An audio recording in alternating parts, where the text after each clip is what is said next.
Petrol diesel के दामों में वृद्धि के खिलाफ मालवाहक संघ हुआ लामबंद। महंगाई के दौर में किराया बढ़ाने सहित अन्य मांगों को लेकर तहसीलदार को सौंपा ज्ञापन।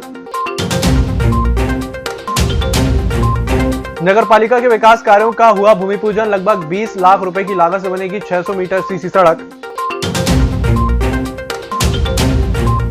और काजू की खेती के लिए किसानों को प्रेरित कर रहे हैं राम रतन मिश्रा। अपने 2.5 एकड़ खेत में लगाए हैं 200 काजू के पौधे। नमस्कार, बालाघाट लाइव के इस बुलेटिन में आपका स्वागत है। मैं हूं आपके साथ आकाश। अब देखते हैं खबरें विस्तार से। इन दिनों महंगाई और पेट्रोल डीजल के दामों में वृद्धि को लेकर समाज का हर वर्ग परेशान है। दिनों दिन बढ़ रही महंगाई से लोगों का बजट गड़बड़ा गया है।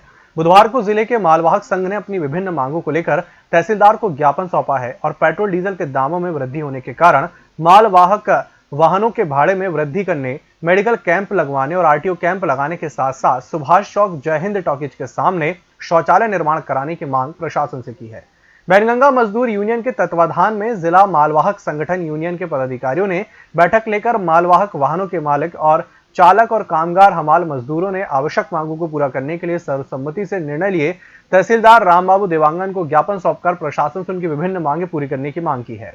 हमारी जो सबसे मुख्य मांग ये है कि जिस तरीके से देश भर में पेट्रोल और डीजल के दाम बढ़े हैं, परंतु पिछले 2 सालों से जब से 60 रुपये 65 रुपये डीजल हुआ करता था तब भी आज माल भाड़ा वही मिलता था और आज जो है 90 रुपये डीजल हो गया तब भी माल भाड़ा वही मिलता है। तो हमारा माल भाड़ा बढ़ाए जाने को लेकर जो है हमारी पहली मांग है। और चूंकि हमारे जो यूनियन के साथी हैं, ड्राइवर साथी हैं, चालक मालक हैं वाहनों के, उनका जो है परिवार का पालन और किस्त दोनों नहीं हो पा रही है इस महंगाई के कारण। हमारी पहली तो मांग ये है प्रशासन के माध्यम से व्यापारियों के बीच मध्यस्थता करें और जो है हमारे भाड़े को जो है गाड़ियों को बढ़ाया जाए। दूसरी हमारे मजदूर साथियों के स्वास्थ्य को लेकर हम चिंतित हैं। जिस तरीके से कोरोना फैल रहा है और बीमारियां फैली हुई है, हम चाहते हैं कि निरंतर जो है 1 दिन महीने में यहाँ पर कैंप लगाया जाए। हमारे जितने यहाँ दिहाड़ी मजदूर भी बैठते हैं, रेजगारी वाले मजदूर भी हमारे रोज यही इंटर के ग्राउंड में इकट्ठा होते हैं और हमारे 100 से 150 से वाहन चालक रोज यहाँ पे अलग अलग जिलों से आते हैं। सबका स्वास्थ्य परीक्षण 1 तारीख को होना चाहिए, कोई भी 1 दिन तय कर दे सकता। दूसरा एक समस्या हमारे साथ आती है मालवाहकों के साथ में, कमर्शियल लाइसेंस की डिमांड करता है पुलिस प्रशासन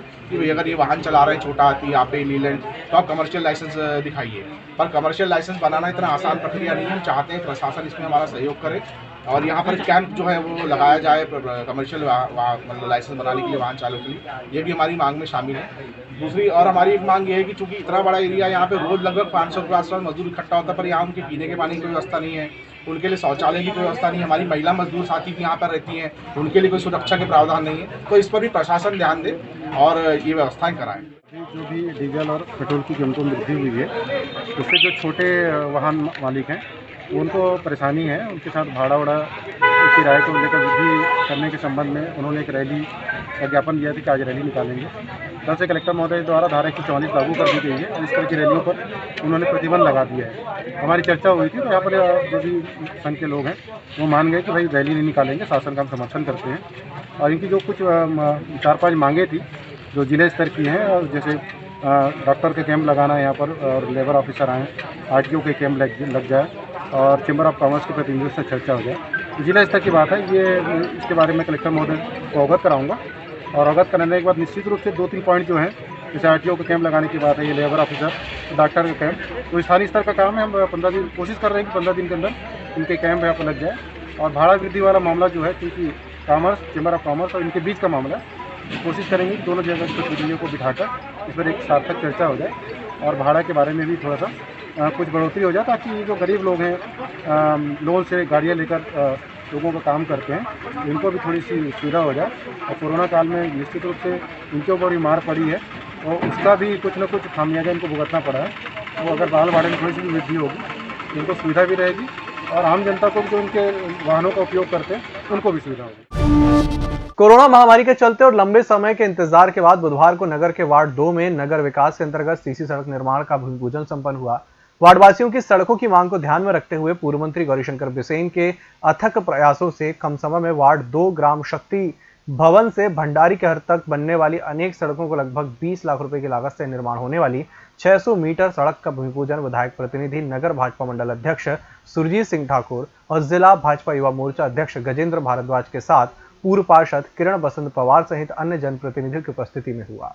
वार्ड नंबर 2 की बहुप्रतीक्षित मार्ग, जिसकी लंबे समय से यहाँ के स्थानीय लोगों की मांग थी, ऐसी ग्राम शक्ति भवन मार्ग के निर्माण के लिए हमारे पूर्व मंत्री वर्तमान में विधायक माननीय गौरीशंकर बिसेन जी की पहल पर, चूंकि कोरोना महामारी के काल में आर्थिक संकट से हमारी नगर निकाय पालिका जूझ रही, इसलिए बहुत से निर्माण कार्य अवरुद्ध हुए हैं, लेकिन इन सभी निर्माण कार्यों को प्राथमिकता से पूरा किया जाएगा।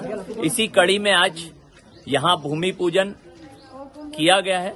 ग्राम शक्ति भवन मार्ग यह कहलाता है। 600 मीटर लगभग लंबाई की यहाँ पे सड़कें अलग अलग निर्मित होंगी।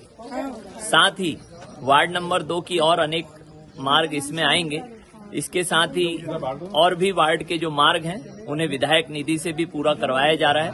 और यहाँ की जो मूल समस्या पानी निकासी की है, इसके लिए भी नगर पालिका और हमारे सभी स्थानीय लोग चिंतित हैं, जिसका भी निराकरण जल्द ही नगर पालिका के द्वारा किया जाएगा। चूंकि कुछ लोगों की भूमि से पानी की निकासी होती है, तो उनसे निवेदन कर उनकी भूमि से निकलने वाले नालों को ले जाकर एक बड़े नाले में मिलाने का काम नगर पालिका द्वारा जल्द ही किया जाएगा और स्वच्छता बनी रहे।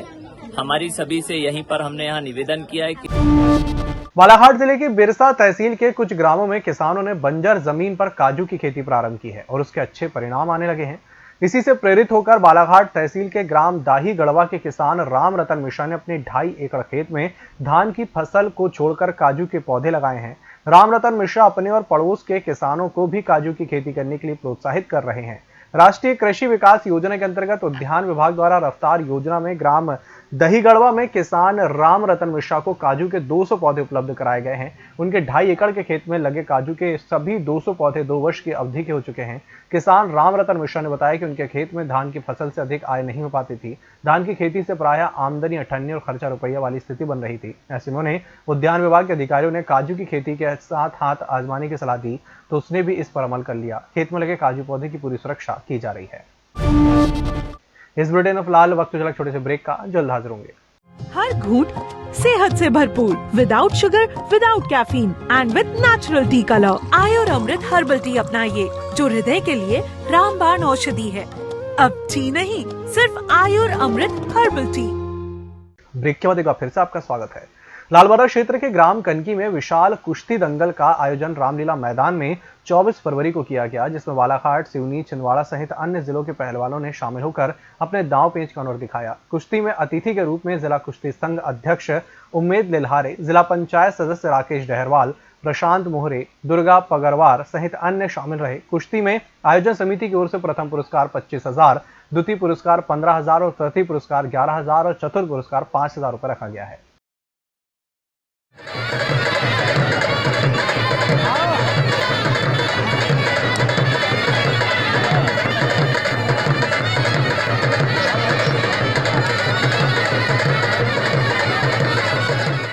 इस वर्ष भी बालाघाट जिले में अजीत पहलवान बालाघाट जिले के ग्राम कनकी में हमने कुश्ती दंगल का आयोजन किया।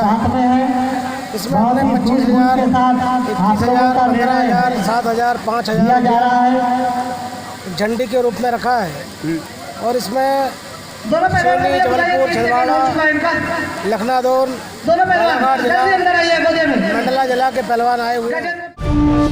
जिला अस्पताल बालाघाट में पीड़ित राजेंद्र हिरवाने ने रिपोर्ट किया है कि वह 21 फरवरी को दोपहर करीब 12 बजे सब्जी बेचने हरिटोला कुंडे गए थे।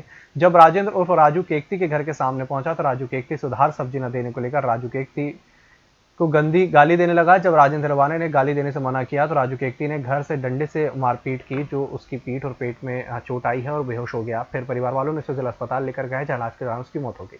इस मामले में आरोपी राजू उर्फ राजेंद्र केकती को गिरफ्तार किया गया है। कोरोना संक्रमण को फैलने से रोकने के लिए आम लोगों को मास्क लगाकर ही घर से बाहर निकलने और सोशल डिस्टेंसिंग का पालन करने को कहा जा रहा है। कलेक्टर दीपक आर्य के मार्गदर्शन में जिले के नगरीय क्षेत्रों में राजस्व, पुलिस और नगरीय निकाय की संयुक्त टीम के द्वारा विभिन्न स्थानों पर कार्रवाई की जा रही है और बगैर मास्क के घूमने वाले लोगों से जुर्माना वसूल किया जा रहा है। 23 फरवरी को बालाघाट नगरीय क्षेत्र में 91 लोगों पर जुर्माना लगाया गया है। बैहर एसडीएम गुरु प्रसाद, बालाघाट एसडीएम केसी बोपचे द्वारा स्वयं मौके पर मौजूद रहकर बगैर मास्क के घूमने वालों पर कार्रवाई की जा रही है। इस बुलेटिन में फिलहाल इतना ही। इसी के साथ मुझे दीजिए इजाजत। नमस्कार।